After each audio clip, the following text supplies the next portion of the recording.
Good evening. Hi, I'm Verna. I'm Daniel. And welcome to Bonfire Night. So muli, wini-welcome po namin lahat ng mga pastor, mga primary leaders, mga disciples, mga magulang, and kung first time ka dito, welcome sa Bonfire Night. So wini-welcome din po natin yung mga ka-Bonfire Night natin na nanonood sa ibang bansa.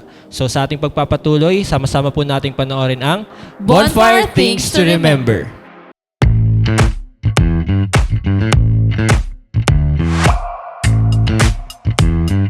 Here are your bonfire things to remember.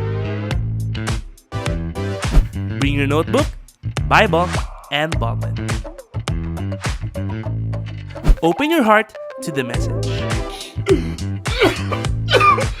Hashtag Puspus Yarn. No unnecessary activities while watching. Hashtag multitasker. Wag ganon. Focus on the message through our speakers. No? Kasi kung makikita natin, ang gaganda ng promise. Ang gaganda ng Hashtag promise. focus ka lang. Invite and tag your friends. Be a blessing. Hashtag friendship goals. Engage by sharing your thoughts and leave comments below. Respond to the message and take action. Oh, huwag kalimutan mga ka-bonfire ha. Paalam!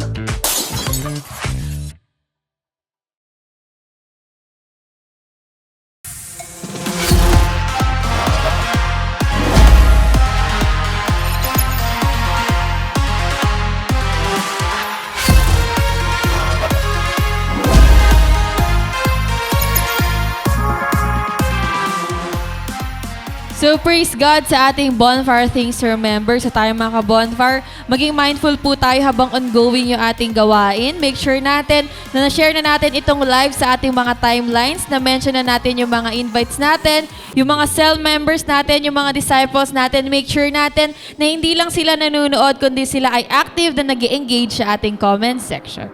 Amen to that. And sa pagpapatuloy po ng ating gawain, so to ready our hearts and our minds no sa mamaya sa mensahe natin papakinggan. So inaanyayahan ko ang bawat isa na tumayo at samahan po natin ang ating worship team sa pag-aalay ng awitin para sa ating Panginoon.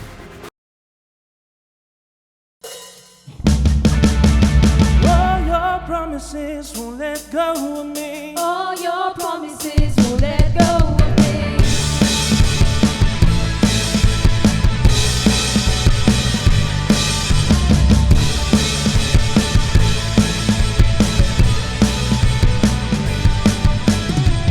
I surrender my life to your ways. I have learned what it means to obey. Jesus, my heart has been changed by you. I am walking the path you have made. I am seeking the truth every day. Jesus, my heart has been changed by you. I can walk away if I try. Your love is better than life. Now the sun's shining bright and it just won't set. Your love is the light and it lights my step. My heart is amazed every day to the next. The joy overtakes and I can't forget about it. Oh, oh, oh, I can't forget about it. Oh, oh, oh, I can't forget about it. I surrender my life to your ways. I have learned what it means to obey. Jesus, my heart has been changed by you. I am walking the path you have made. I am seeking the truth every day. Jesus, my heart has been changed by you. I can walk away if I try. Your love is better than life. Now the sun's shining bright and it just won't set. Your love is the light and it lights my step. My heart is amazed every day to the next. Your joy overtakes and I can't forget about it. Oh, oh, oh,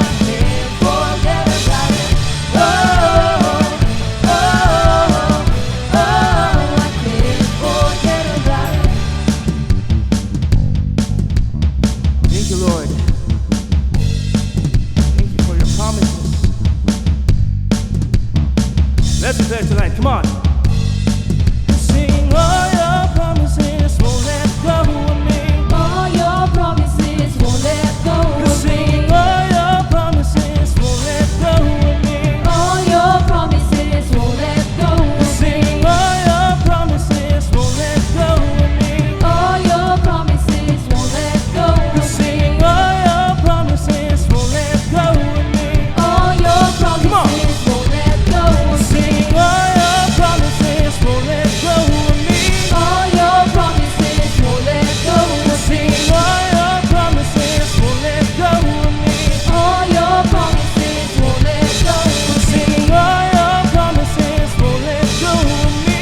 All your promises won't let go of me. Sing all your promises, won't let go of me. All your promises won't let go of me. Now the sun's shining bright and it just won't set.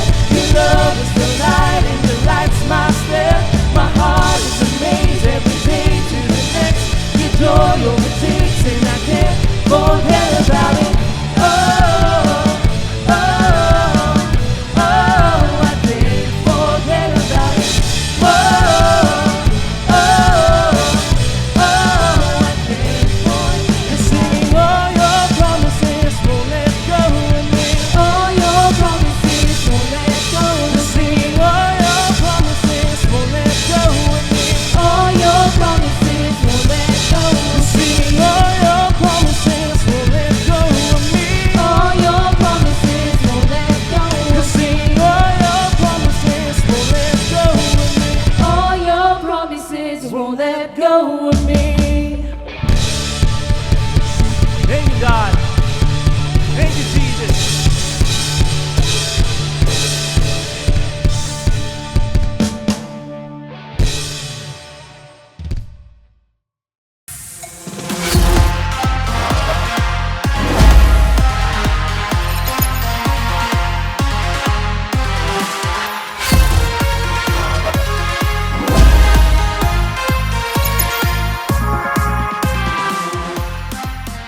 So maraming salamat po sa ating worship team sa panguna sa pagpupuri sa ating Panginoon. And ngayon po, dadako na tayo sa pinakapuso ng ating gawain, which is the Word of God. So I encourage yung bawat isa, huwag tayong papadistract no, sa paligid natin, and most especially sa gadget natin, maging wise po tayo no, na talagang tutok muna tayo dito sa ating gawain sa Bonfire Night. Iwasan muna natin yung pag-browse sa ibang apps, 'di ba? So talagang huwag nating hayaan na may ma-miss out tayo sa Word of God na mapapakinggan natin, kasi talagang ano yan, I believe very timely yan at may nice i-reveal ang Lord sa atin. And wag lang rin po tayo passive no sa panonood. So maging active tayo sa pag-i-engage. So comment natin yung mga insights natin, and also talagang invite din natin yung mga ka-cell group natin, yung mga kaibigan, classmates, so para makasama po natin sila ngayong gabi sa ating Bonfire Night. So praise God, and tonight let us all be excited dahil makakapakinig tayo sa ating new bonfire speaker. So she is one of the 144 leader under Karina's Net, a leader of leaders, a missionary worker. Let's welcome Evelyn Ranido.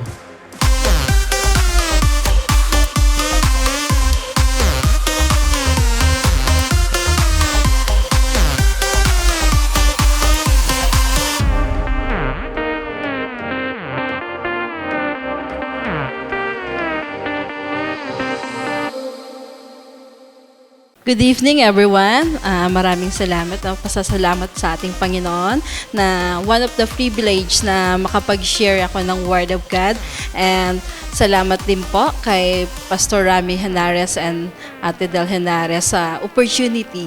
And welcome po sa ating mga pastors and pastor's wife. Sa mga primary leaders, especially sa supportive kong primary na si Karina and also Ate Pearly. So, yun po, no, sa kapwa leader natin, sa ating mga leaders of leaders, disciples, and sa mga nandito po ngayon sa mga invites, no? So, welcome po sa inyo, nakasama namin kayo sa at lalo na po sa iba't ibang bahagi ng ating bansa. So, welcome po sa mga masusugid naming manonood sa ating Bonfire Night. Okay, so yun po, no? Sige po, sabayan niyo po ako. So let's bow your head po para sa ating panalangin. So, precious Father God, maraming salamat, Panginoon, sa pagkakataong ito na makapag-share ako ng Word of God. I pray, Lord, na samahan niyo po ako. Manguna po kayo na naway tumimo sa isipan at may isababuhay po namin ang maririnig po nila sa ang mga salita niyo po. Ito po ang aking samot dalangin. In Jesus' name, amen po. So, yun. So, good evening everyone. So, yun po no, na talagang ang ating team is called to serve. So, yun po no, na dito natin makikita, sabi nga ako sa Marcos, so tingnan natin sa Marcos 16 verse 15, ang sinabi ni Jesus sa kanila, humayo kayo sa buong mundo at ipangaral ang magandang balita ng tao. So yun po, no, dito natin makikita na hindi tayo tinawag, no? Like for example, sa mommy, sa housewife, di ba? Hindi naman tayo tinawag ni Lord para maging focus lang tayo sa mga anak natin, di ba? Maglaba, maglinis, even sa mga fathers, sa mga katatayan, is mag-focus lang, di ba ho, sa kanilang work, no? So, but still nakikita natin yung buhay nating spiritual. So, kumusta? Kumusta po yung estado, di ba, ng ating buhay na talagang, anong sabi dun sa Marcos, na talagang humayo tayo, no? So, doon po natin makikita, and congratulations kasi ho, dito ho sa buong CGS Philippines, di ba? Buong mundo na yan. So, wala na po tayong, kumbaga, comment nyo nga below kung nasaang bansa ho ba kayo, saang lugar po kayo. So, doon natin makikita na talagang tinawag tayo to serve God, no? So, tanong ko lang po, no? So, ilan ba sa atin, di ba? Ilan ba yung cell group natin, di ba? Ikaw ba ay disciples? Ikaw ba ay leaders? Or ikaw po ba ay tagapakinig lang, no? So, dun ho natin makikita, or nandun ho ba, nag-fishing ka ba sa CJS Philippines? Or as, kumbaga, komportable ka na maging watcher lang, sinner? So, hindi tayo kinold ni Lord, di ba? As maging watcher. So, nandito tayo sa platform ng online natin. So, dapat dito natin makikita na maging masipag tayo sa paghayo, no? Na gawin po natin. Kasi, nandito na even kung ano man yung mga pagsubok natin, no? So, lagi nating tandaan na tinawag tayo ng Panginoon, no? To serve. So, yun po, no? So, dako ho tayo na ang pag-uusapan natin ngayong gabi ay ipaparating na po, no? So, sabi nga sa number 1, called for His purpose. So, ano ho ba yung purpose natin? So, ang purpose po natin is loving God, loving people, di ba po? So, doon natin makikita, mas, di ba? Sabi nga ho sa Jeremiah, so punta ho tayo sa Jeremiah 29 verse 11. So, sabi po dito, sapagkat batid kong lubusang mga plano ko para sa inyo, mga planong hindi ninyo ikakasama, kundi para sa inyong ikabubuti. Ito yung mga planong magdudulot sa inyo ng kinabukasang punong-puno ng pag-asa. So, alam ni Lord, di ba, kung ano ba yung mga plano natin sa ating buhay. Kung ano ba yung ikabubuti or ikakasama natin. So, bigyan natin na magkaroon tayo kung ano ba yung kinabukasan na meron tayo, na tinawag tayo ng Panginoon. Kasi, share ko lang po, no? So, akala ko yung purpose lang ni Lord, di ba? Nung nagkaroon ako as a leader, so may 6 ako. So, okay na. Pero yung isa doon, alam niyo yung aking napaka-obedient. So, tinanggal ni Lord. So, sabi ko, Lord, ibalik nyo naman po. So, iba pala yung plan ko. Iba yung purpose ko sa purpose ni Lord. So, anong ginawa ni Lord? Binalik niya sa akin. Pero, hindi lang isa. Di ba? 100, 200, di ba ho? Hanggang nagkaroon na kami ng pang-international, di ba ho? Na talagang nandun yung purpose, di ba, na tawagin tayo, na nandoon po yung hindi plano ni Lord as a leader, kundi po as a leaders of leaders, no? So, doon po natin makikita na kapag talagang pinapakinggan ng Panginoon yan, basta't lumapit lang tayo. So, tinawag po tayo ng Panginoon. May purpose yun, di ba po? So, i-expect natin, even sa ating cell group, no? Kung ano man yung mga matinding plano or yung pinagkatiwala sa atin ng Panginoon. Kasi ang plano ng Panginoon, di ba po, na talagang ikabubuti natin. Even kung ano man yun, kahit ano, punong-puno tayo ng pag-asa, no? So, lagi ho nating, kumbaga, nandoon po yung purpose mo sa buhay na talagang, Lord, no matter what happened, gagawin ko to. Kasi ito yung purpose mo. Ito yung will mo para sa akin. So, mas masarap po na nasusunod yung will ng Panginoon kaysa sa atin, no? So, dapat po na lagi nating isipin kung ano man yung ginagawa natin, kung ano man yung pagpapagal natin.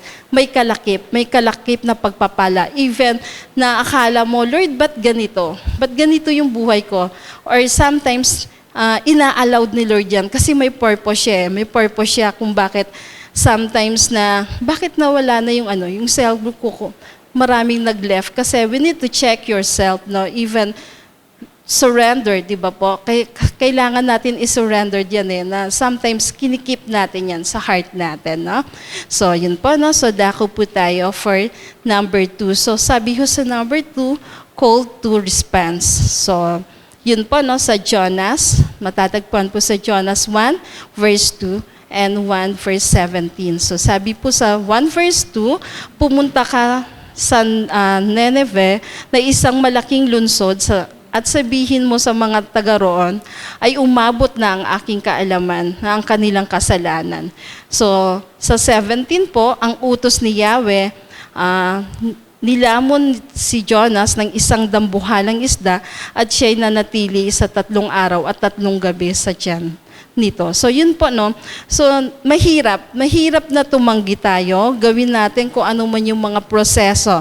Even ano ba yung mga greatest things na meron tayo, no? Like ako, personally, akala ko, di ba, yung pagiging makulit ni leader, di ba, na talagang mag-life class ka. So, akala ko, dahil sa kakulitan niya, sige, mag-life class ako. Pero yung dumating na yung time na magso-soul 1, soul 2, so maging leader. So, sabi kong ganun, usapan lang natin is maging mag-aral ako. Pero hindi pala, no? So, talagang nandun yung attitude ko as a Jonas na talagang, even na talagang, sabi nga, di ba, kapag tayo ay sumunod, may pagpapala, di ba? Kung tayo ay sumoy, so may pagpapalo. So mahalaga po na hindi tayo tinawag ni Lord para tumanggi lang, di ba po? Huwag tayong maging Jonas. We need to fully surrender, even na talagang huwag nating takbuhan, di ba ho? Kasi gusto ba natin dumating yung mga, sometimes yung pagsubok natin, no?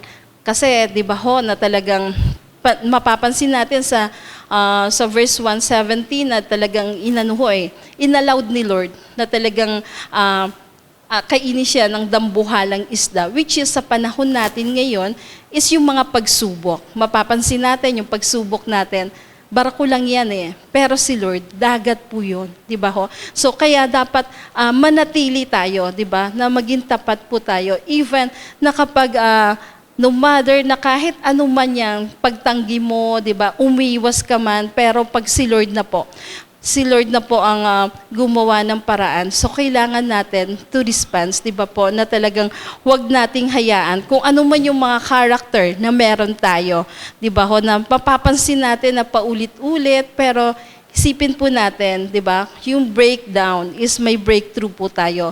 Basta kailangan lang ho natin yung pagiging obedience natin, yung obey natin. Kasi nandoon po na talagang magugulat ka di ba? Bakit ganito? Bakit sunod-sunod yung mga pagsubok ko? Ako personally, na talagang sinubok sa health, hindi pa ako nakontento, talagang sunod-sunod na ibinigay ni Lord. Pero nandun Lord, suko na ako, naka-hands up na ako, na talagang, Lord, use me, gamitin niyo na po ako. So, nandoon po na talagang, even na tayo, kapag tayo ay tinawag ng Panginoon, mag-response po tayo.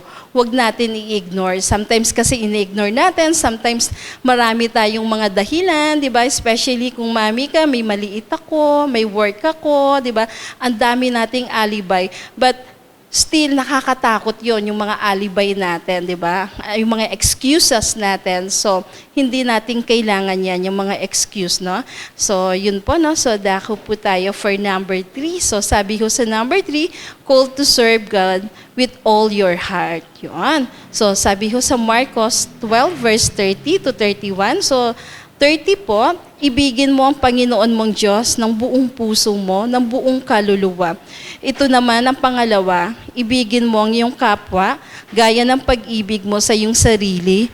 Wala nang ibang utos na hihigit sa mga ito. So yun po, no, na talagang kahit yung mismong, di ba, sabi dun sa Mateo 16 verse 14 to 15 na talagang kahit yung kung hindi mo pinapatawad yung tao, so hindi ka rin patatawarin ng Panginoon. Kaya sometimes, di ba, pag sobrang galit natin na minsan humihingi na sila ng sorry, pero di ba, minsan sobrang taas ng natin kumbaga yung ere natin, ay hindi ko yung patatawarin. Diyos ba ako? Hindi ako magpapatawad. So no, hindi dapat ganun yung principle mo sa buhay mo kasi napakaliwanag na talagang buong puso. Kasi hindi po pwede na talagang between you and Lord lang. So kayo lang yung nag-uusap. No, kailangan ho talaga kapag ikaw ay tinawag ng Panginoon, nandun po talaga yung buong puso mo. Kasi pansinin niyo sa sarili natin. Lagi natin sinasabi, yes, surrendered na ako sa iyo, Lord. Malinis tong heart ko. Pero we need to check kasi baka may alikabok. Pansinin niyo sa bahay natin, di ba? Pag totally naglinis tayo, pag nakita mo yung buong bahay malinis, pero i-check nyo yung clock nyo, yung mga display nyo, pag inano nyo, di ba may alikabok. So yun din tayo, sa heart natin, na akala natin ang linis, pero may alikabok pa rin yan. Even yung akala mo surrendered ka na, pero may something ka pang tinatago sa puso mo.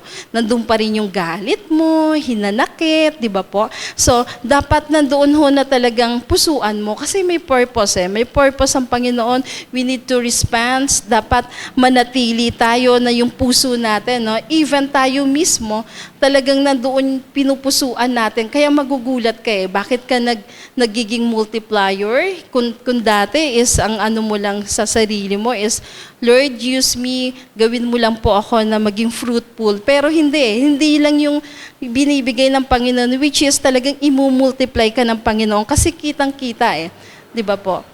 Pwede tayong magsinungaling, pwede natin yung ating kapwa, but si Lord, hindi natin maitatago yan kahit ano pa kang bahid na meron sa heart nyo, no? So, yun po, no, kung ano man yung ginagawa natin as a disciple, di ba nandun yan nagfo-flow yan sa baba. Kung ikaw ay nag-uubay sa leader mo, nag-uubay ka kay pastor, di ba po?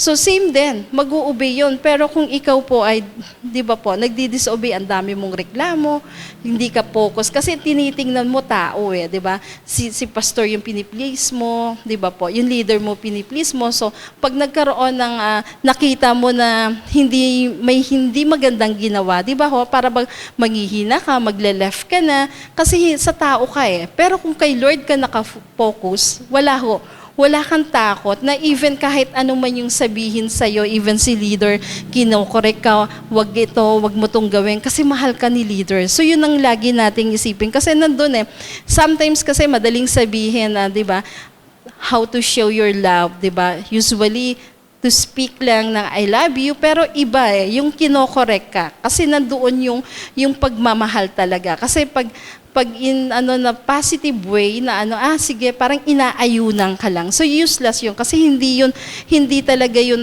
kusang loob. So nandoon na talagang kung ano man yung pagkakamali na meron tayo, no, yung paglilingkod natin sa Panginoon. So mahalaga, no, na even ako, share ko lang as of now, right now na nandito ako sa inyong harapan, di ba? Kasi called to serve God with all your heart. So talagang no matter what happened, this time, ang father ko is nasa ICU right now. Pero we need to live, di ba? Na talagang kailangan kong lumabas Kailangan kong lumabas ng hospital, hindi pwedeng maging excuses. Di ba? Na excuse na lang, wag muna ako ngayon. Pero hindi nandoon sa puso ko, na even yung family ko, di ba, my first family, my father na, alam nyo naman, ano bang status pag narinig mo yung word na I see you, di ba ho? Nandun yun sa 50-50, but still, right now, nandito ako sa harapan nyo, di ba po, to speak. Kasi nandoon na talagang, even ako mismo called by Lord, na talagang hindi ko pwedeng sabihin na, Lord, pwedeng i-excuse kasi nandito ako sa hospital, but no, di ba ho? Bakit nandito ako? Kasi nandoon po na talagang yung heart ko, yung vision na meron ako, na talagang ipagkatiwala lang natin sa Panginoon. Kasi po, even ako, nung pag-alis ko, sabi ko, Lord, kayo nang bahala sa Father ko. We need to surrender everything na hindi ka magde-depend sa tao, di ba? Na talagang andoon even yung family ko, dito ka muna, no ma, unahin natin ang Panginoon. Di ba po? Na talagang andun nandun yung heart mo, na even ikaw mismo sa pag-win mo ng soul, di ba ho? Nandun yung, even na napupuyat ka, nandun yung you spend your time, di ba? Like sa akin, talagang kaya kong upuan, na talagang 10 hours or na talagang upuan ko sila, kausapin. Kasi nandun yung heart ko, di ba po? Na to serve Lord. Kasi yung ginagawa mo, even pansinin natin, yung natin, kumbaga pang makamundo na kapag kay Lord, hindi ka pagod. Like ako, ngayon 3 hours lang yung tulog ko, pero nandito ako sa harap nyo, di ba? Na talagang kahit ano man yung pagsubok na meron ako right now, but still, andoon nandun pa rin yung heart ko to serve Lord, di ba po? Na talagang totally, na even ikaw mismo sa sarili mo, na talagang, di ba, napakaliwanag kasi na buong puso mo, buong kaluluwa, so surrendered everything, di ba po? Na wala kang bahid na alikabok sa puso mo, no? So, kaya ho tayo, di ba ho, na tayo ay okay, di ba ho, ngayon, nanonood lang tayo, relax tayo, nandiyan kasama mo yung family mo, father mo, di ba, mother mo, ano pa yung dahilan mo para hindi ka mag-serve kay Lord, di ba? So, magpatuloy lang ho tayo. Kasi ho, nandun ho na even tayo ay sinusubok, pero patuloy lang po, no? So, dako po tayo sa ating conclusion. So, sabi po sa ating conclusion, we can better accomplish the purpose of the Lord in the Word if we willing, attentive, and humble in our response to God's calling, trust His plans for us, a good and love Him with all through our complete obedience of His word. So yun po, no, napakahalaga. Ano mo yung purpose sa'yo? So lagi natin sa sarili natin na hindi lang tayo, we need, labas tayo sa comfort zone natin. Sometimes kasi nandun may mga, may barrier tayong na natatakot tayo. Pero kung willing ka and attentive, no? Yung pagising mo lang sa umaga, one of the attentive na talagang binibigay mo yung best para kay Lord, na inuuna mo, and humble. Hindi natin dapat ipagmayabang, no? Even ano man yung pinagkatiwala sa atin ni Lord, di ba ho? Kahit ang dami niyan, hindi mo dapat ipagmalaki yan. Like for example, congrats. Yes, magaling ako. No. Kay Lord ang mataas na pupuri. Every time na tayo ay pinupuri, di ba? Kasi kay Lord yan, pinagkatiwala lang ho sa atin yan. So, wag nating angkinin yan. Wag mong i-embrace. Kasi kay Lord yan, even na talagang kung ano ka man ngayon, di ba? Be humble. Kasi pag nagmataas ka, sabi? Pag nagmataas ka, ibababa ka, di ba? Pero kung nagpapakumbaba ka, itataas ka. So, yun yung dapat natin na talagang even tayo mismo kapag calling ka ni Lord, response tayo. Huwag tayo maging Jonas attitude na, di ba, nakakatakot yun Yung mga 3 days na nasa dambuhala ka, sa loob ng isda. So, yung sometimes na magugulat ka, sunod-sunod ng pagsubok, di ba? Na hindi pa tapos, meron na naman another hanggang 3 times ka na. So, same for attitude of Jonas, no? Pero pag nakita ng Panginoon yung pag-obey natin, through, nandun yung pagmamahal natin, yung complete obedience natin, ibibigay ng Panginoon yan, no? Sa ating buhay. So, yun. So, Yun po, no? Maraming salamat po sa inyong lahat, no? So, sige po, dako po tayo sa ating panalangin. So, praise you, Father God. Maraming salamat, Panginoon, sa mensaheng ibinigay niyo po sa amin. And I pray, Lord, na lahat ng nakakarinig po nito, ngayon po ay naway tumimos sa kanilang isipan. Dalangin ko po, Panginoon, na maipamuhay po ito namin at ang lahat ng natutunan namin ngayong gabi at maging handa po kami sa iyong paglilingkod sa inyo, Panginoon. Ikaw po ang mapagpala sa lahat. Narito po kami upang lalo nyo pong dalisayin ang aming mga puso. Ito po ang aming samot dalangin. In Jesus' name, amen and amen po. Thank you and God bless everyone.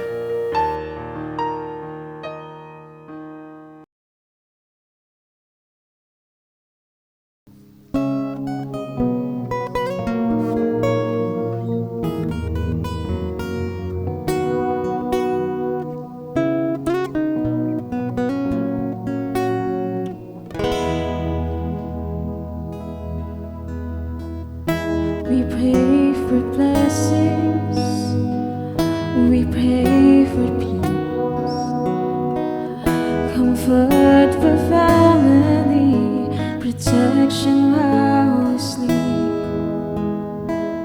We pray for healing, for prosperity.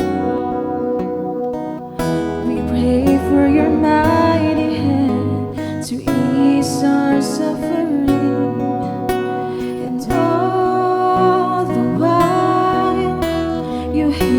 Spoken need, yet love us way too much to give us lesser things.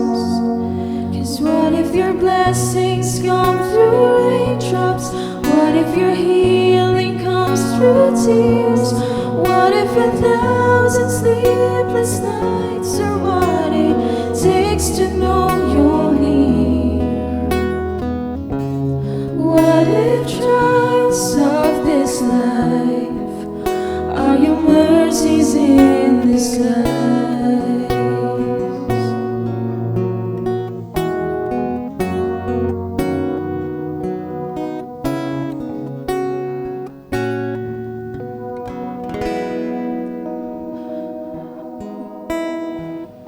We pray for wisdom, your voice to hear. We cry in anger when we can't feel you near.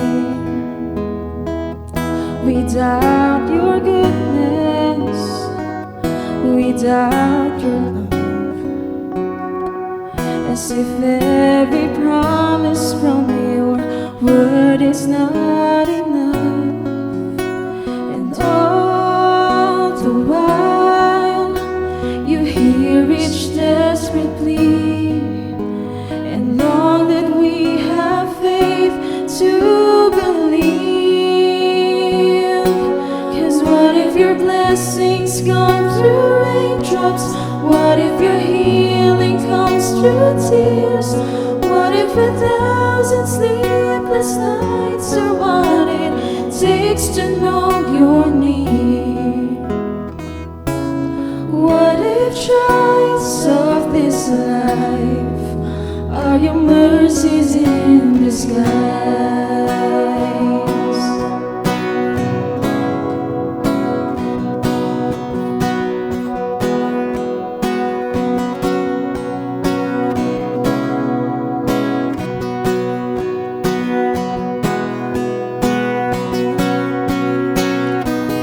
When friends betray us, when darkness seems to win, we know that the pain reminds this heart that this is not our home. It's not our home.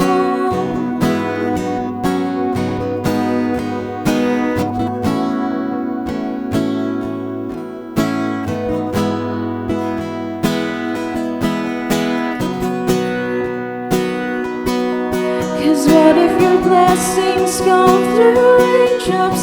What if your healing comes through through tears?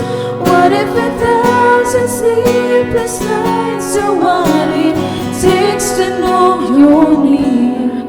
What if my greatest disappointments or the aching of this life is the revealing of a greater thirst this world can satisfy?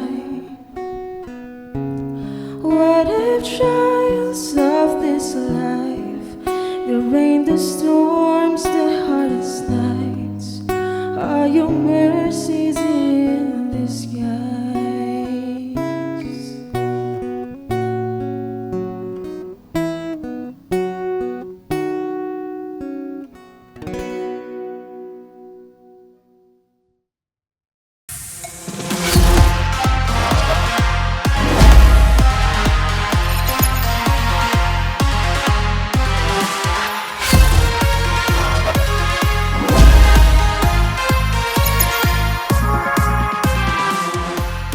So maraming salamat po Ate Evelyn sa inyo inatid na message. No? So I know lahat ng mga ka-bonfire night natin, marami rin pong natutunan. And wag natin i-contain lang yan sa ating sarili. I encourage everyone na i-share natin ito sa ating mga social media platforms using This these hashtags.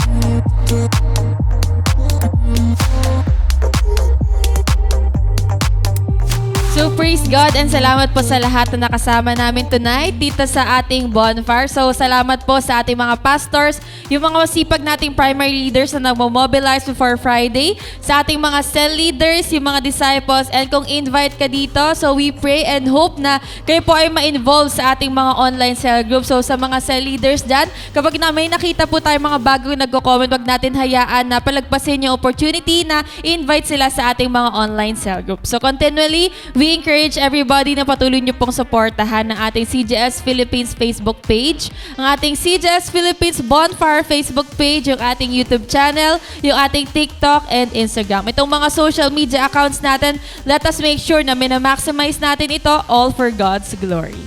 Amen to that. And we encourage yung bawat isa ng mga ka-bonfire night natin na nakasubaybay ngayon is wag din po tayo mawawala sa Sunday sa ating Simbahay Online Worship, 6 a.m. sa ating CGS Philippines Facebook page. So talaga Saturday pa lang ihanda na natin yung ating mga sarili and talagang wag tayong magpupuyat. Ayan, so ihanda natin physically, spiritually, and yung susuotin natin na the best no para sa ating Panginoon sa pagsamba natin this Sunday. And sama-sama po tayo mapagpala sa mensahe na ihatid sa atin ating butihing pastor, Pastor Rami Henares Jr. So, thank you and God bless.